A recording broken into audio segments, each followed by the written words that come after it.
와웅 전국의 우공비 애독자 여러분 정말 반갑습니다. 자, 우리 작용과 반작용 그리고 상호작용에 대해서 정리를 하고 있는데요. 자, 비생물적인 요인이 생물한테 영향을 주는 작용이야. 그런데 생물도 가만히 있질 않아요. 비생물적인 요인한테 반작용했어요. 그죠? 생물들끼리 또 이제 이 상호작용까지도 잘 정리해 주셔야 되는데 또 이 생물체끼리 이런 상호작용에 있어서 개체군 내에서 그죠? 동일한 종들끼리 하는 경우가 있고 그 다음에 또 개체군과 개체군 사이에서 상호작용이 일어날 수 있다는 사실 그거 또 두 가지를 구별해야 되는 경우도 있기 때문에 꼭 좀 체크를 해주세요.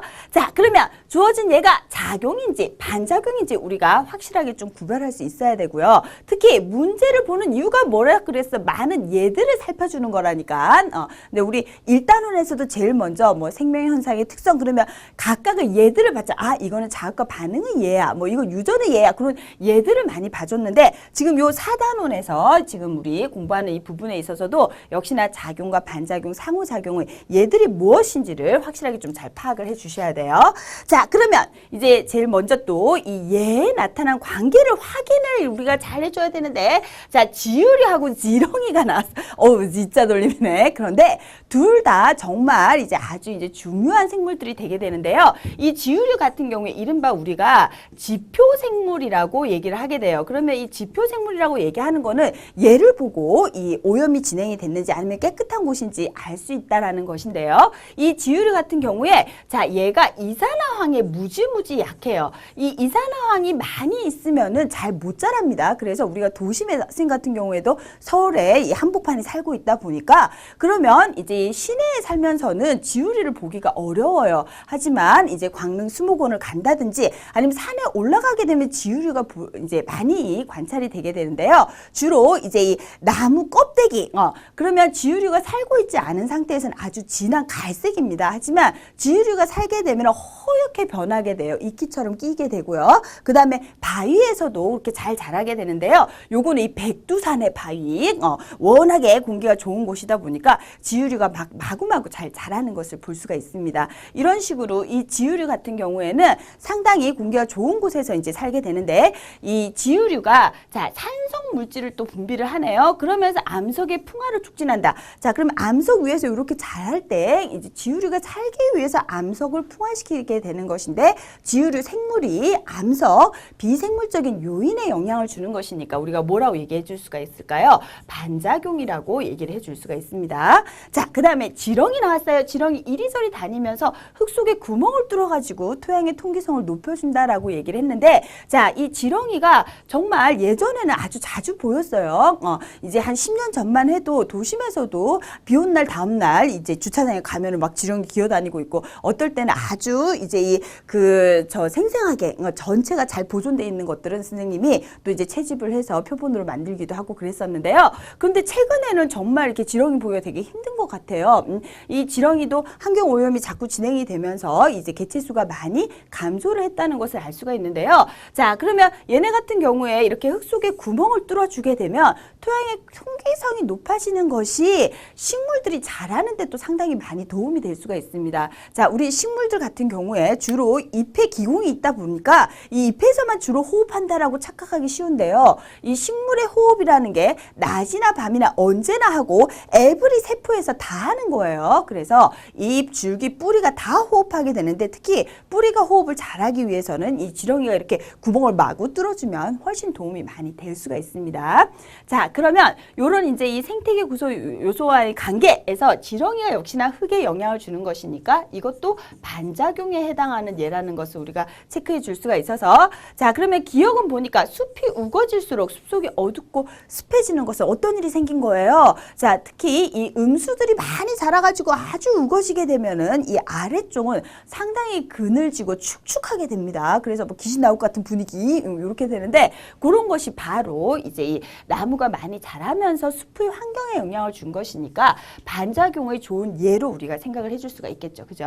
자, 그런데 가을에 기온이 낮아져서 은행나무 잎이 노랗게 이건 이미 설명 설명했지만 온도가 변화를 하게 되면서 비생물적인 요인에 의해서 생물이 영향을 받은 것이니까 니은은 작용의 예로 우리가 생각을 해줄 수가 있고요. 자, 그 다음에 디귿의 경우엔 베스 나왔는데 베스 자주 나와요. 그리고 우리 요 4단원 자연 속의 인간 단원에서 마지막으로 또 다루는 것이 생물 다양성에 대한 내용을 많이 다루게 됩니다. 그런데 얘가 자 베스를 다른 이제 용어로 큰입 베스 혹은 큰입 우럭이라고 하거든. 입이 커, 입이 대딱 커갖고 아무거나 막 다 잡아먹는 거야. 그래서 토종 어류들을 너무나 많이 잡아먹고 이제 이게 또 워낙에 포악하고 번식력도 크다 보니까 이제 얘네들이 그냥 다 많이 이 우리나라의 광을 장악을 해버린 거라. 그러면 이제 어떤 일이 생기게 되느냐? 이 토종 어류가 너무 감소하게 되고 생물 다양성이 점점 줄어들고 있다라고 얘기를 하게 되는 것이 되는 거죠. 그죠? 그러면 요거는 베스하고 토종 어류와의 관계가 되는 것이니까 생물들끼리 상호작용에 해당하는 것을 우리가 알 수가 있어서 자, 니은 디귿은 아니다. 그지? 그러면 정답은 1번이 되는 것을 우리가 체크해 줄 수가 있겠고요. 자, 그러면 또 생태계를 구성하는 요소들 간의 관계를 나타낸 것 하면서 가나 나온 것을 볼 수가 있는데요. 가 같은 경우에는 콩가식물이 뿌리옥 박테리아에게 양분을 공급을 했네. 그런데 뿌리옥 박테리아 콩가식물의 뿌리에 혹처럼 생긴 부분에 세균들이 살고 있는 거예요. 근데 이 세균들이 질소를 잘 이용할 수 있도록 해주게 되는데요. 이 콩가식물 같은 경우 이른바 밭의 쇠고기라고 할 만큼 이제 이 단백질이 풍부합니다. 그런데 단백질은 선생님이 뭐 강조했더라? 자, 단백질은 촌스러워. 그지? 그래서 요 N을 이제 많이 이용을 해가지고 자, 질소를 가지고 합성을 해서 단백질을 많이 만들게 되는데요. 공기 중에 있는 질소는 너무 안정돼서 이용하기가 어려운 거라. 그래서 그거를 도와주는 게 바로 뿌리옥 박테리아가 되게 되고 뿌리옥 박테리아는 스스로 또 양분을 합성을 할 수는 없으니까 콩가식물이 양분을 공급을 하네. 그러면 서로 이익이다. 그지? 좋아.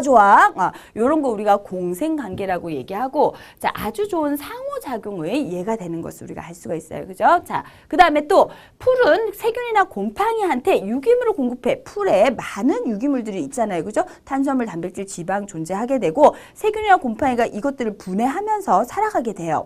그런데 얘네들이 또 분해해서 무기물로 만들어 놓으면 자, 탄소 상태로 다시 이제 만들어 놓는다든지 하게 되면 결국은 또 자, 풀이 이용을 할 수가 있어요. 그러면 이거 역시 상호작용의 좋은 예로 우리가 생각을 해볼 수가 있게 되는 것인데요. 자, 그러면 제일 먼저 가를 통해서 대기 중에 질소양이 변했다. 그러면 가는 생물들끼리의 어떤 상호작용이 되는데 이것 때문에 그러면 공기 중에 질소가 줄었어. 그 질소를 이용해서 콩가식물이 이 단백질을 합성해서 그러면 요거는 반작용에 해당한다. 예스. 자, 맞는 보기가 되는 것을 우리가 체크해 줄 수가 있고요. 자, 나는 개체군 내 상호작용이다. 상호작용. 맞아 하면 절대로 안 됩니다. 쌤도 낚일 뻔했었어. 자, 우리 제발 낚시 당하지 맙시다. 낚시주의. 자, 낚시주의 표시해 보도록 하겠습니다. 쌤, 요거 쌤만의 독특한 표시죠. 그죠? 별표 외에 우리가 참 이제 생물 문제는 쉬운데 낚이는 경우가 있어. 그럼 너무너무 억울하잖아. 꼭 이제 시험 종 땡 치고 나서 다시 애들이랑 얘기하다 보면 나 낚였어. 그러면서 난리치게 되는데 그게 요거야. 자, 어디가 포인트? 요거 포인트다. 요거 포인트. 그지? 나는 개체군 내의 상호작용이라고 얘기했는데 지금 풀하고 세균 곰팡이는 생물 종이 완전 다른 거지. 그지? 얘네는 식물이고 얘네 같은 경우에는 이제 이 곰팡이 같은 경우 우리가 또 균류라고 묻게 돼요. 완전히 종류가 틀린 거야. 그러면 이건 개체군 내가 아니라 개체군 사이에 혹은 개체군 간의 상호작용으로 얘기를 해줘야 되기 때문에 자, 니은 보기는 틀렸다는 것을 우리가 체크해 줄 수가 있어요. 자, 그 다음에 가와 나는 모두 상호작용에 해당한다라고 얘기했는데 예스! 쌤이 다 상호작용이라고 얘기했었잖아. 그지? 자, 그러면 정답은 몇 번이 되는 것을 3번이 되는 것을 체크해 줄 수가 있겠네요. 자, 요렇게 이 얘들을 문제를 통해서 확실하게 한 번 더 눈도장을 팡팡 찍어 주세요.